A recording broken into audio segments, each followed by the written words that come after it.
A team of Australian engineers and physicists have claimed a world first, the creation of a single atom quantum bit in a silicon chip.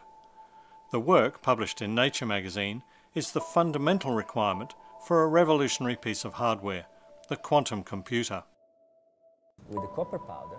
Team leaders Dr. Andrea Morello and Professor Andrew Durack and the main experimental author, Jared Plah, are based at the University of New South Wales in Sydney.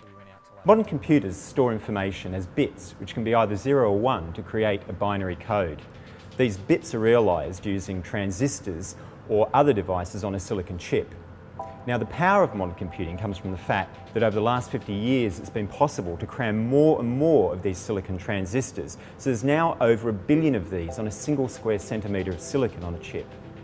Now imagine you can make a bit that can be in the 0 and the 1 state at the same time. That's called a quantum bit or qubit. And the simplest example in nature would be just a single electron. It has a magnetic dipole called the spin, which is like the needle of a compass. But because it's a quantum needle, it can be pointing up and down at the same time. If you can make a computer that uses that, then you can program it in a completely different way.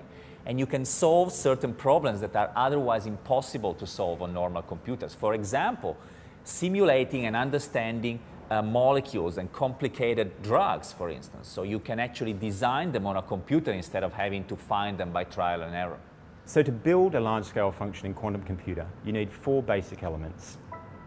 First, you need to be able to read information on a quantum bit, then write information on a qubit, then to take pairs of qubits and perform operations between them, and finally transport information around the quantum processor to perform complex calculations.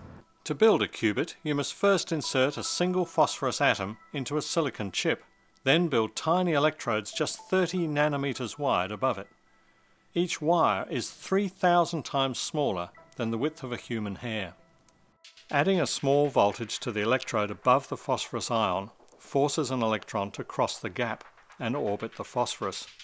That's the initialization stage, and the qubit is in a logic 0 state. What we do to write information on the electron spin is to irradiate it with microwaves.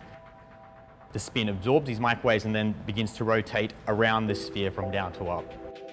It can't stay tied to the phosphorus atom at spin up, so it drops back into the electron pool. This switches the transistor on, which corresponds to reading a logic 1 state. What we have done now is to demonstrate the first 2 steps for a quantum computer: to read and to write information on a single quantum bit represented by an electron spin. But this is still done with the same technology used for normal silicon chips. The electron is attached to an atom that's implanted in the silicon, and the quantum information encoded on it is read out with a silicon transistor just fabricated next to the electron. Silicon microelectronics and nanoelectronics underpins all of the information age at the moment, and if you can make a quantum computer using silicon, then you've got a fantastic advantage in terms of manufacturability.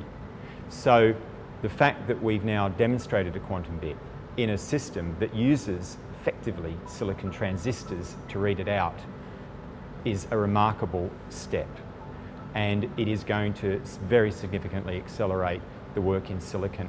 I'm truly amazed every day that I step into the lab. I mean, on a daily basis I get to interact with this single electron which belongs to a single atom. We really are controlling nature at its most fundamental level, and being able to demonstrate the potential of this system for quantum computing, to me, is just icing on the cake.